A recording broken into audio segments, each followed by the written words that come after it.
but you never go back.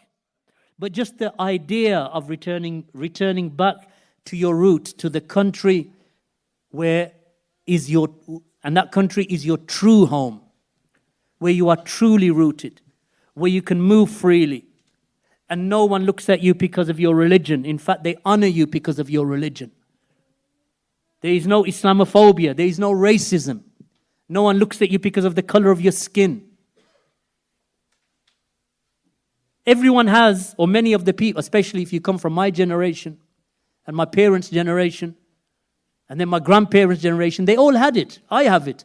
I possibly don't have it as much as they had because they must have missed it greatly. Because England was a foreign land. Britain was a foreign land with a foreign language. They couldn't fill in the form. We used to have to fill in forms for our passport forms for our parents because they couldn't write. But those who grew up in that environment, we have the same pull that pulls us back to the lands of our heritage. And since Islam came to us, then the pull becomes greater. And then we realize the great treasure that our parents have left us. It's an immense treasure. Those who have reverted to Islam and they come from non-Muslim heritage, then of course for them it's harder. What's my advice to them? Marry a sister who comes from one of those countries. Job done. She'll get you back there. Or marry the sister marries a brother who comes from a heritage country. Because marriage is about ta'awun al-birri wa taqwa. So you only married me so that I can get you back to Morocco. That's not the only reason, but it is a good reason as well. You're not that bad looking. You're all right. Alhamdulillah. You cook well. I find you attractive. Alhamdulillah. But yeah, I do want to go to your country, Morocco. I do want to go to your country, Pakistan. Why? Because I want to be amongst the Muslims. Converts and reverts can do that.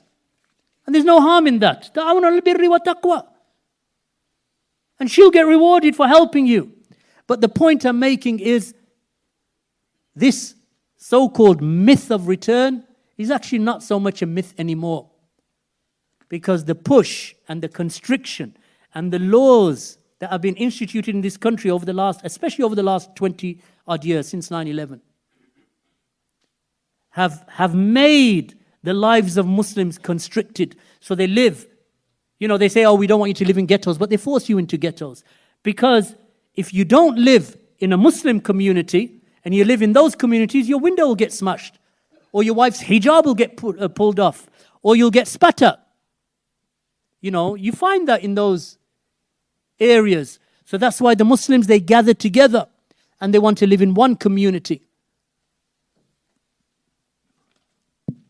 Barakallahu feekum. So that is my advice to all of you. And I know I've said it so many times, but I suppose the reminder benefits because ultimately, I don't really see a long-term future in lands of kufr, apart from the fact that it is obligatory and it is an obligation upon you to migrate to the Muslim lands. But let's do it in stages, in steps. Protect your families. That's the most important thing.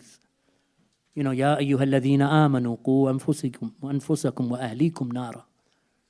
O you who believe, save yourselves and your families from the fire. So save yourselves, protect your children, protect your families, protect their education, cultivate them. Go to a place, you don't send your children to state schools. Don't send them to state schools. Even if they survive the system, and that is by the decree of Allah subhanahu wa ta'ala, not by you taking the asbab. Because if you took the asbab, it is the means that Allah has commanded you with. I can turn around and say, I went to the state system and I survived. Actually, I didn't survive. Because I suffered my religion. I'm not saying that, we didn't enjoy ourselves in the state system and the state schools.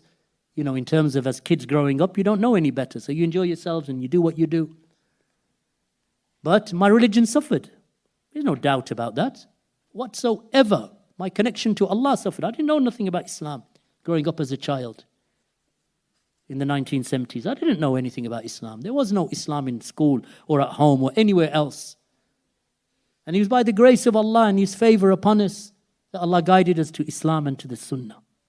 Now that Allah has guided us, why would you want to put your children into those situations where you are not taking the asbab that will benefit? Rather, you take the means that will destroy them.